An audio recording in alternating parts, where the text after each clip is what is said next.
Hello everyone, आप सभी का स्वागत है आपके अपने यूट्यूब चैनल रॉयल विहार बोर्ड में। इस चैनल के माध्यम से आप सभी को क्लास 10th के बोर्ड एग्ज़ाम की तैयारी बिल्कुल ज़बरदस्त और परफेक्ट तरीके से और बिल्कुल फ्री में कराई जाएगी। बस इसके लिए आपको एक छोटा सा काम करना पड़ेगा। बस वीडियो को लाइक और चैनल को सब्सक्राइब कर दीजिएगा। चैनल को सब्सक्राइब करते ही आपको वहाँ पे बेल आइकन दिखेगा, जिसको ऑल पे प्रेस कर दीजिएगा। इससे क्या होगा कि मैं जब भी कोई वीडियो अपलोड करूँगा तो उसका नोटिफिकेशन सबसे पहले आप तक पहुँच जाएगा। मैं आपका दोस्त अंकेश कुमार राज। इस प्रकार आज की इस वीडियो की शुरुआत करते हैं। इस वीडियो के माध्यम से आज हम लोग फिज़िक्स के 20 ऑब्जेक्टिव टाइप क्वेश्चन को डील करेंगे। इससे पहले 2 पार्ट मैंने अपलोड कर दिया है, जिसमें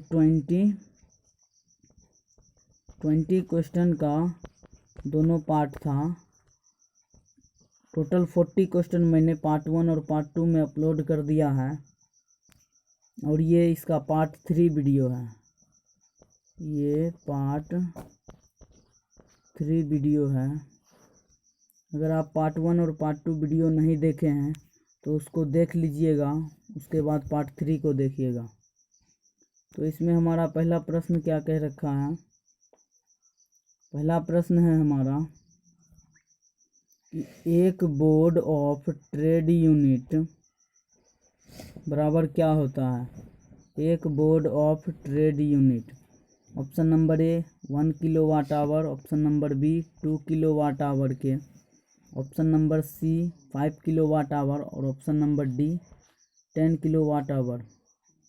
तो हमारा जो राइट आंसर हो जाएगा वो हो जाएगा 1 किलोवाट आवर। क्या हो जाएगा? 1 किलोवाट आवर के। 1 बीओटी, बीओटी का फुल फॉर्म होता है बोर्ड रेट ऑफ यूनिट। ये बराबर होता है 1 किलोवाट आवर के। और 1 किलोवाट आवर का मान मैंने पार्ट 2 वीडियो में बताया था। 1 किलोवाट आवर का मान होता है 3.6 इंटू 10⁶ जूल। इसका मान क्या होता है? इतना जूल। तो चलिए नेक्स्ट प्रश्न की ओर। नेक्स्ट प्रश्न हमारा क्या कह रहा है कि बिजली के फ्यूज का तार किसका बना होता है। बिजली के फ्यूज का तार, ऑप्शन नंबर ए तांबे का, ऑप्शन नंबर बी टीन का, ऑप्शन नंबर सी तांबे और टीन के मिश्र धातु का और ऑप्शन नंबर डी लोहे और पीतल के मिश्र धातु का। तो इसका राइट आंसर हो जाएगा तांबे और टीन के मिश्र धातु का, ऑप्शन नंबर सी। बिजली के फ्यूज का जो तार बना होता है वो तांबे और टीन के मिश्र धातु का बना होता है। चलिए नेक्स्ट प्रश्न की ओर। नेक्स्ट प्रश्न में हमारा न्यूमेरिकल है। देखिए क्या कह रहा है। 100 वाट के एक विद्युत बल्ब, 100 वाट का एक विद्युत बल्ब है जिसको 250 वोल्ट के विद्युत मेन से जोड़ा जाता है। बल्ब से प्रवाहित धारा का मान क्या होगा। इसमें भी एक फॉर्मूला लगेगा और ये क्वेश्चन सॉल्व हो जाएगा। मैं पार्ट 1 और पार्ट 2 वीडियो जो बनाया हूँ उसमें न्यूमेरिकल भी कराया हूँ, उसमें फॉर्मूला भी बता रखा हूँ, उसको आप लोग देख लीजिएगा। तो चलिए इसमें कौन सा फॉर्मूला लगेगा। इसमें हमें शक्ति दे रखा है पावर और वोल्टेज दे रखा है, और करंट का मान यहाँ से हमें पूछ रखा है। तो क्या क्या दे रखा है यहाँ पे। पावर है 100 वाट, 100 वाट, और वोल्टेज दे रखा है 250 वोल्ट, 250 वोल्ट दे रखा है, और करंट का मान पूछ रहा है। करंट बराबर क्या होगा। तो एक फॉर्मूला होता है P = VI, और P शक्ति है, V वोल्टेज और I करंट।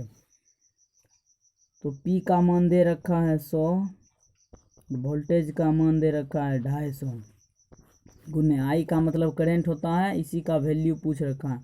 तो I = क्या हो जाएगा 100, और ये गुना में है इधर, तो बराबर के इस साइड आएगा तो भाग में हो जाएगा। 1 0 से 1 0 कट जाएगा। उसके बाद 10/25, 5 से 2 बार में 10, 5 से 5 बार में 0.4 एम्पियर हमारा राइट आंसर हो जाएगा।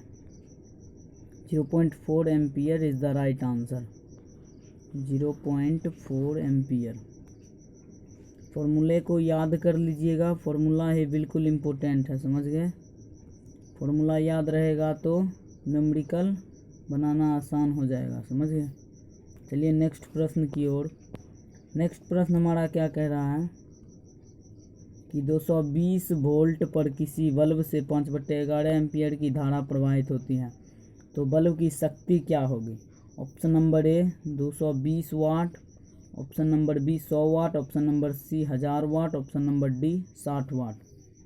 तो अभी मैंने पावर का फॉर्मूला बताया है, power is equal to VI होता है।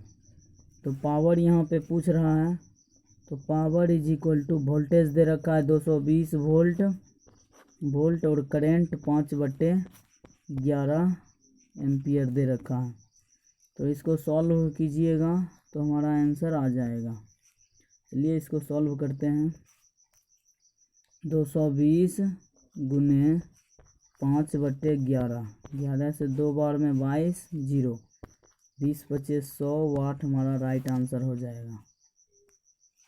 100 वाट किस में है। ऑप्शन नंबर ए में 220 watt, option number B 100 watt, option number C 1000 watt, option number D 60 वाट। ऑप्शन नंबर बी हमारा करेक्ट आंसर हो जाएगा 100 वाट। चलिए नेक्स्ट प्रश्न की ओर। नेक्स्ट प्रश्न हमारा क्या कह रहा है। नेक्स्ट प्रश्न हमारा कह रहा है 2 ओम प्रतिरोध से 5 एम्पियर की धारा 30 मिनट तक प्रवाहित करने पर अंतरित ऊर्जा क्या होगी। ऊर्जा जिसको इंग्लिश में हीट बोलते हैं, इसे H से डिनोट करते हैं। H फॉर हीट, इसका मतलब ऊर्जा होता है। जब तक आपको फॉर्मूला नहीं पता रहेगा, आपसे कोई भी न्यूमेरिकल नहीं बनने वाला है। तो इसका फॉर्मूला आप देख लीजिए। हीट का formula H is equal to P होता है। T टाइम है और P जो है पावर है हमारा। H is equal to VIT, H is equal to I² RT। इन तीनों का मतलब एक ही है। ये तीनों फॉर्मूला को आप याद कर लीजिए। इन तीनों में से किसी एक टाइप का क्वेश्चन आपको एग्जाम में देखने को मिलेगा, समझ गए। देखिए इस क्वेश्चन को पढ़ते हैं। 2 ओम का प्रतिरोध है, 5 एम्पियर की धारा उसमें प्रवाहित हो रही है 30 मिनट तक। तो उससे आंतरिक ऊर्जा क्या होगी। आंतरिक ऊर्जा, प्रतिरोध हमें दे रखा है 2 ओम प्रतिरोध है और करंट का मान दे रखा है 5 एम्पियर। टाइम दे रखा है 30 मिनट। तो ये किस फॉर्मूला से बनेगा। I दे रखा है, R दे रखा है और T दे रखा है। I R T तीनों दे रखा है। तो H बराबर I² RT से ये बनेगा। I दे रखा है 5 का स्क्वायर इंटू R 2 और T 30 मिनट। तो इसको जब आप सॉल्व कीजिएगा तो 5 का स्क्वायर 25 होता है, गुने 2 गुने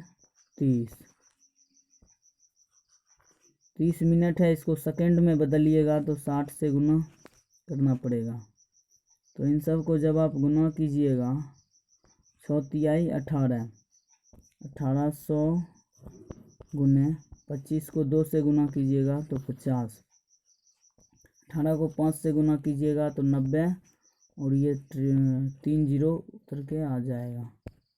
तो 90,000 जूल जो है, 90,000 जूल, या इसको हम ऐसे भी लिख सकते हैं 9 गुने 10 के पावर 4 जूल। ये जो है हमारा राइट आंसर हो जाएगा। ऑप्शन नंबर ए में दे रखा है 9 जूल, बी में 9 गुने 10 के पावर 2, सी में 9 गुने 10 के पावर 3 और डी में 9 गुने 10 के पावर 4। तो यही हमारा करेक्ट आंसर हो जाएगा जो कि अभी आया था, समझ गए। चलते हैं नेक्स्ट प्रश्न की ओर। नेक्स्ट प्रश्न हमारा क्या कह रहा है कि एक विद्युत बल्ब का मूल्यांकन दे रखा है। मूल्यांकन के क्या दे रखा है, 220 वोल्ट और 100 वाट किया गया है। बल्ब के तंतु का प्रतिरोध क्या होगा, प्रतिरोध पूछ रखा है, प्रतिरोध क्या होगा। तो वोल्टेज दे रखा है V = 220 वोल्ट, पावर दे रखा है 100 वाट, और हमसे पूछा क्या है, प्रतिरोध का मान R = वाट R तो P भी हमें दे रखा है। तो P VI के फॉर्मूले से I हम निकाल लेंगे। I निकालने के बाद उसके बाद R निकल जाएगा खुद ब खुद। तो पहले I निकाल लेते हैं। I = क्या हो जाएगा, P बटे V। I = P बटे V हो जाएगा। P दे रखा है 100 वाट और V क्या दे रखा है, 220 वोल्ट। 0 से 0 कटेगा, 2 से 5 बार में, 2 से 11 बार में, 5/11 हो गया हमारा करंट का मान।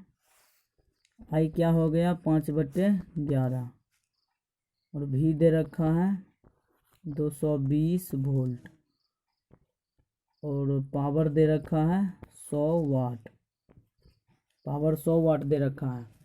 तो करंट का मान हमने निकाला अभी। अब R का मान, प्रतिरोध का मान निकालना आसान हो गया। R क्या होता है, V = I ओम के नियम से। तो R क्या हो जाएगा, V/I। वोल्टेज दे रखा है 220 वोल्ट, और करंट का मान हमने अभी निकाला 5/11। ये 11 ऊपर गुना हो जाएगा और ये 5 नीचे रहेगा। तो R क्या हो जाएगा, 220 × 11/5। 5 से ये जाएगा 4 बार में 20, और 2 इसमें जाएगा फिर 4 बार में 20। 44 को 11 से गुना कीजिएगा, 44 को 11 से, तो 4 एकम 4, 4 एकम 4, 4 4, 484 आ जाएगा। 484 ओम, 484 ओम रेजिस्टेंस आ जाएगा। ये हमारा राइट आंसर है। समझ गए। ऑप्शन नंबर ए 220 है वो ओम, ऑप्शन नंबर बी 100 ओम, ऑप्शन नंबर सी 484 ओम, और ऑप्शन नंबर डी 2.2 ओम। तो हमारा राइट आंसर ये हो जाएगा 484 ओम। समझ गए। चलते हैं नेक्स्ट प्रश्न की ओर। ये सारा जो क्वेश्चन है ये सारा वेरी इंपॉर्टेंट है। देखिए फिर ये न्यूमेरिकल है हीट से रिलेटेड। इस प्रश्न में क्या कह रखा है कि 100 वाट का एक बल्ब प्रतिदिन 10 घंटे जलता है, 30 दिन के महीने में हुई विद्युत ऊर्जा का मान होगा। तो अभी मैंने आपको विद्युत ऊर्जा का फॉर्मूला बताया था, H बराबर बताया था फॉर्मूला 3 ठो अभी। H = VIT, H = PT और H = I²RT। इन तीनों फॉर्मूला को आप याद कर लीजिए। इससे ऊर्जा का जितना भी ऊर्जा से रिलेटेड क्वेश्चन रहेगा वो सारा बन जाएगा। समझ गए। तो इसमें हमें क्या क्या दे रखा है, पावर दे रखा है 100 वाट, पावर कितना दे रखा है 100 वाट, और टाइम कितना दे रखा है 10 घंटे, 10 घंटे 30 दिन तक जलता है। 10 घंटे रोज जलता है 30 दिन तक, तो 30 से गुना कर देंगे तो क्या हो जाएगा 300 घंटा। 300 घंटा टाइम हमारा हो जाएगा, 300 घंटा टाइम हो जाएगा। तो हमें क्या क्या पता चल गया, पावर पता है 100 वाट, टाइम 300 घंटा पता चल गया। तो H = PT फॉर्मूला से विद्युत ऊर्जा का मान निकाल लेंगे। पावर दे रखा है 100 वाट, 100 गुने टाइम 300 घंटा, 300 आवर। तो जब 3 को 1 से गुना करेंगे 3, और 4 को 0 यहाँ पर दे दीजिएगा, तो 30,000 जूल हो गया। 30,000 जूल, या इसको 30 किलो जूल भी लिख सकते हैं, 30 किलोवाट आवर भी लिख सकते हैं, जूल भी लिख सकते हैं, तो ऑप्शन में जो रहेगा उसके अनुसार काम करिएगा। तो ऑप्शन में हमारा 30 किलोवाट आवर है, ये हमारा राइट आंसर हो जाएगा। 30 kilowatt is the right answer. चलते हैं नेक्स्ट प्रश्न की ओर। नेक्स्ट प्रश्न हमारा क्या कह रखा है? नेक्स्ट प्रश्न हमारा रहा है कि चुंबकीय क्षेत्र के प्रभाव में विद्युत धारा, चुंबकीय क्षेत्र के प्रभाव में विद्युत धारा ऑप्शन नंबर ए ऊष्मा उत्पन्न करती है, ऑप्शन नंबर बी आकर्षण बल उत्पन्न करती है, ऑप्शन नंबर सी के चालक पर बल उत्पन्न होता है, ऑप्शन नंबर डी इनमें से कोई नहीं। तो इसका राइट आंसर हो जाएगा कि चालक पर बल उत्पन्न होता है। चुंबकीय क्षेत्र के प्रभाव में विद्युत धारा के चालक पर बल उत्पन्न होता है। चलते हैं नेक्स्ट प्रश्न की ओर। इसका राइट आंसर सी हो जाएगा। नेक्स्ट प्रश्न हमारा क्या कह रखा है कि चुंबक द्वारा धारावाही चालक पर लगाए गए बल की दिशा किससे मिलती है?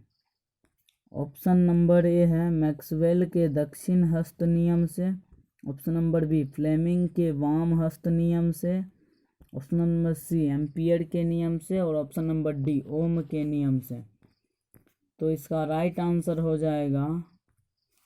आंसर हो जाएगा फ्लेमिंग के वाम हस्त नियम से। जो हमारा धारावाही चालक पर लगाए गए बल की दिशा होती है वो फ्लेमिंग के वाम हस्त नियम से ज्ञात की जाती है। चलिए नेक्स्ट प्रश्न की ओर। नेक्स्ट प्रश्न हमारा क्या कह रहा है कि विद्युत मोटर कार्य करता है। ऑप्शन नंबर ए विद्युत आवेश के एक स्रोत जैसा, ऑप्शन नंबर बी ऊष्मा ऊर्जा के एक स्रोत जैसा, ऑप्शन नंबर सी ऊर्जा के परिवर्तक जैसा, और ऑप्शन नंबर डी विद्युत चुंबक जैसा। तो इसका राइट आंसर हो जाएगा ऑप्शन नंबर सी ऊर्जा के परिवर्तक जैसा। ऊर्जा के परिवर्तक जैसा। चलते हैं नेक्स्ट प्रश्न की ओर। ये सब वेरी वेरी इंपॉर्टेंट प्रश्न है, इस सबको याद कर लीजिएगा, नोट बना लीजिएगा। नेक्स्ट प्रश्न हमारा क्या कह रहा है कि विद्युत मोटर क्रिया किस पर आधारित है?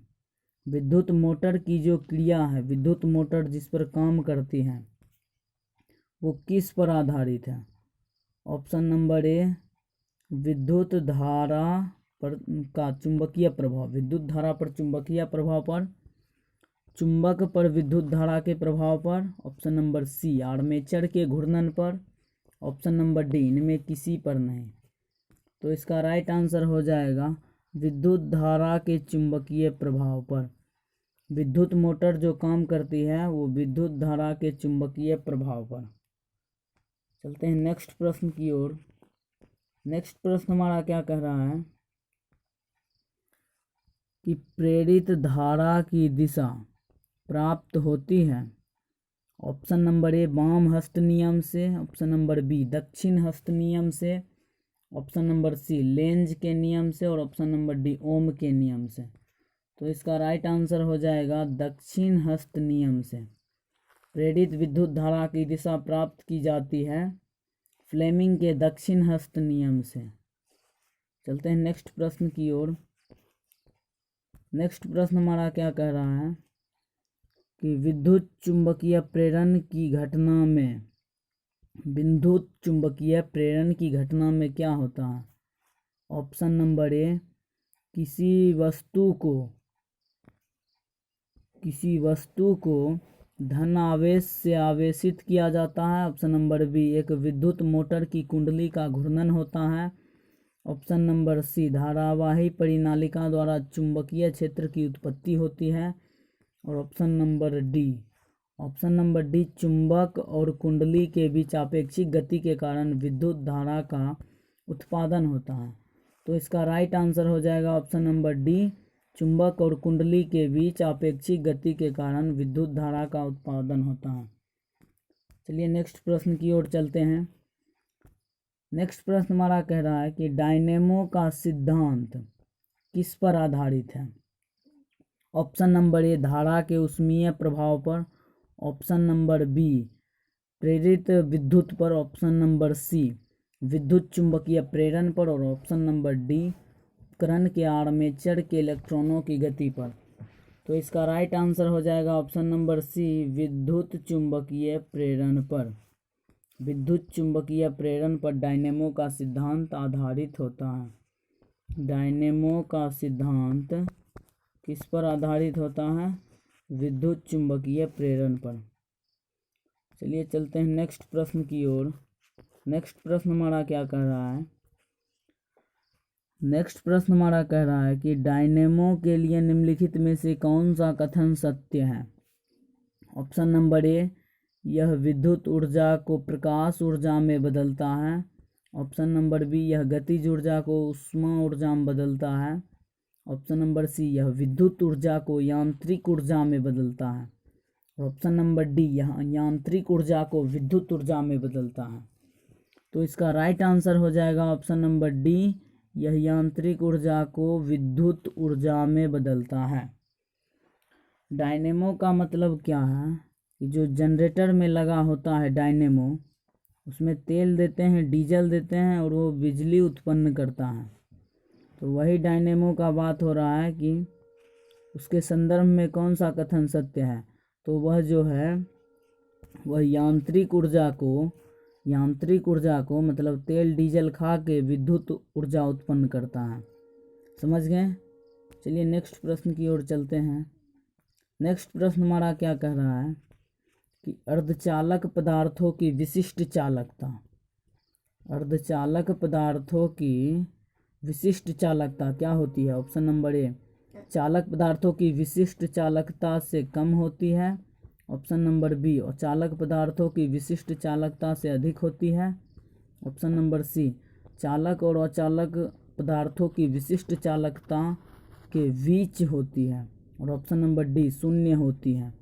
तो इसका राइट आंसर हो जाएगा ऑप्शन नंबर सी, चालक और अचालक पदार्थों की विशिष्ट चालकता के बीच होती है। समझ गए? चलिए चलते हैं नेक्स्ट प्रश्न की ओर। नेक्स्ट प्रश्न हमारा कह रहा है कि अर्धचालक डायोड का उपयोग किस लिए होता है? अर्धचालक डायोड का उपयोग, ये जो अर्धचालक डायोड होता है इसका उपयोग किस लिए होता है? तो ऑप्शन नंबर ए कह रहा है प्रत्यावर्ती धारा उत्पन्न करने के लिए। ऑप्शन नंबर बी, दिष्ट धारा उत्पन्न करने के लिए। ऑप्शन नंबर सी, दिष्टकारी के रूप में। और ऑप्शन नंबर डी, विद्युत मोटर को चलाने में। तो इसका राइट आंसर हो जाएगा ऑप्शन नंबर सी, दिष्टकारी के रूप में। दिष्टकारी के रूप में अर्धचालक डायोड का प्रयोग किया जाता है। समझ गए? चलिए चलते हैं नेक्स्ट प्रश्न की ओर। नेक्स्ट प्रश्न हमारा क्या कह रहा है कि विद्युत चुंबकीय प्रेरण सिद्धांत के प्रतिपादक थे। Option number A, Newton. Option number B, Ohm. Option number C, Joule. और ऑप्शन नंबर डी, फैराडे। तो इसका राइट आंसर हो जाएगा ऑप्शन नंबर डी, फैराडे। ये प्रश्न काफ़ी इम्पोर्टेंट है। जितने भी प्रश्न मैंने अभी तक करवाया है इलेक्ट्रिक करंट से रिलेटेड, वो सारे वेरी इम्पोर्टेंट प्रश्न थे और एग्ज़ाम में बार बार पूछे जाते हैं। ये प्रश्न पिछले वर्ष भी बोर्ड एग्ज़ाम में पूछा गया था 2021 में। 2021 में भी ये पूछा गया था बोर्ड एग्ज़ाम में। समझ गए? VVI क्वेश्चन है ये सबको याद कर लीजिएगा। चलिए नेक्स्ट प्रश्न की ओर। नेक्स्ट प्रश्न क्या कह रहा है हमको? क्या कह रहा है यहाँ पे? SI मात्रक से रिलेटेड प्रश्न है। मैंने आपको कहा था कि SI से रिलेटेड प्रश्न 5 से 6 नंबर के एग्ज़ाम में आ जाते हैं। SI मात्रक से रिलेटेड क्वेश्चन। तो SI मात्रक से रिलेटेड क्वेश्चन को आपको याद कर देना है और उसको छोड़ना नहीं है। तो क्या कह रहा है? चुंबकीय फ्लक्स का SI मात्रक, फ्लक्स का, विद्युत धारा का, विद्युत आवेश का, चुंबकीय क्षेत्र का, ये सब जो है ये सब वेरी इम्पोर्टेंट है। SI मात्रक इन सब को याद कर लीजिएगा। ऑप्शन नंबर ए है वेबर, बी है टेस्ला, सी न्यूटन प्रति मीटर स्क्वायर और डी है फैराडे। तो इसका जो राइट आंसर होगा वो वेबर होगा। चुंबकीय फ्लक्स का SI मात्रक वेबर होता है। समझ गए? चलिए नेक्स्ट प्रश्न की ओर। नेक्स्ट प्रश्न हमारा क्या कह रहा है कि चुंबकीय बल क्षेत्र का SI मात्रक है। मैंने अभी आपको कब बताया था कि क्षेत्र का SI मात्रक, फ्लक्स का, विद्युत धारा का, विद्युत आवेश का, विद्युत शक्ति का, विद्युत विभवांतर का, ये सब वेरी वेरी इंपॉर्टेंट है, इन सब को याद कर लीजिएगा। तो चुंबकीय बल क्षेत्र का SI मात्रक क्या होता है? ऑप्शन नंबर ए है वेबर प्रति metre square, option number B newton प्रति metre square, option number C ampere प्रति मीटर स्क्वायर, और ऑप्शन नंबर डी इनमें से कोई नहीं। तो इसका राइट आंसर हो जाएगा वेबर प्रति मीटर स्क्वायर। समझ गए? चलिए नेक्स्ट प्रश्न की ओर। और ये आज का नेक्स्ट प्रश्न था और ये आज का लास्ट प्रश्न है। लास्ट प्रश्न है और लास्ट प्रश्न मैं आपको HW के रूप में दूंगा, जो आपका इसका उत्तर कमेंट में बताना है। ये प्रश्न क्या कह रहा है कि ताप के बढ़ने से अर्धचालक का प्रतिरोध क्या होता है?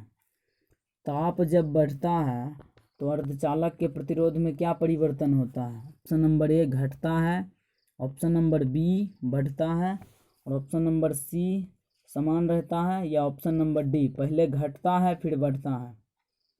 तो इसका उत्तर आपको कमेंट बॉक्स में बताना है। इस प्रश्न का उत्तर जो है आपको कमेंट बॉक्स में लिखकर बताना है, तो मैं समझूंगा कि आप लोग जो हैं तैयारी किए हुए हैं। समझ गए? और मैं जितना भी पढ़ाया हूँ उन सबको जो है याद कर लीजिएगा। एग्ज़ाम में आपका जो ऑब्जेक्टिव टाइप क्वेश्चन में एक भी क्वेश्चन नहीं छूटने वाला है। समझ गए? तो टोटल प्रश्न हमारा क्लियर हो गया है। टोटल प्रश्न क्लियर हो गया है टोटल।